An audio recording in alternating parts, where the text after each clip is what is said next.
Il a voulu tuer Allah et est mort à cause d'un moustique.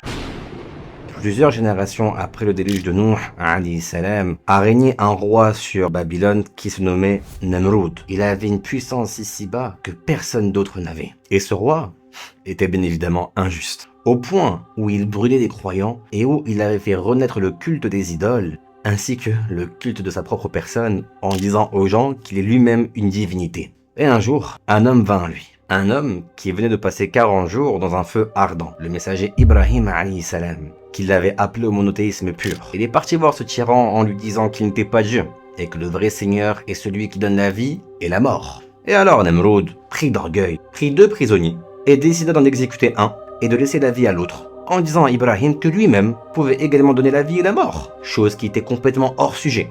Ibrahim alayhi salam l'avait alors défié en lui disant que Allah est celui qui fait lever le soleil par l'Orient.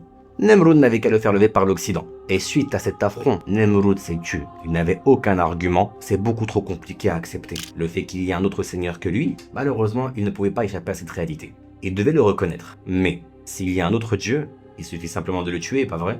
Et c'est ce qu'il a pensé. Ibn Kathir nous révèle du coup des récits des Banu Israël concernant cette époque. Et Nemrud, roi de Babylone, prit la décision de construire une tour gigantesque montant jusqu'aux cieux. Afin de défier Allah, il est monté jusqu'en haut avec un arc et une flèche et a pointé le ciel dans l'espoir de pouvoir tuer Allah avec celle-ci. Et Allah, pour le tester davantage, aurait fait tomber la flèche avec du sang afin de faire croire qu'il avait réussi son but. Et plus tard, Allah lui enverra alors un ange sous forme humaine en tant que messager pour le rappeler à lui et lui demander d'arrêter cette mécréance. Et Namrud refusa constamment les rappels de cet homme. Cet ange sous forme humaine qui avait été envoyé par Allah lui dit alors de préparer son armée, car lui viendra avec la sienne pour le confronter. Et alors que Namrud, roi sur terre, avait l'armée la plus puissante et prépara chevaux, armes, soldats, le jour du combat, ce n'est pas une armée d'hommes qui est venue, mais une armée de moustiques. Des moustiques à perte d'horizon, qui ont attaqué chacun des soldats jusqu'à rentrer en eux de par leur bouche, leurs oreilles, et les rendre complètement fous.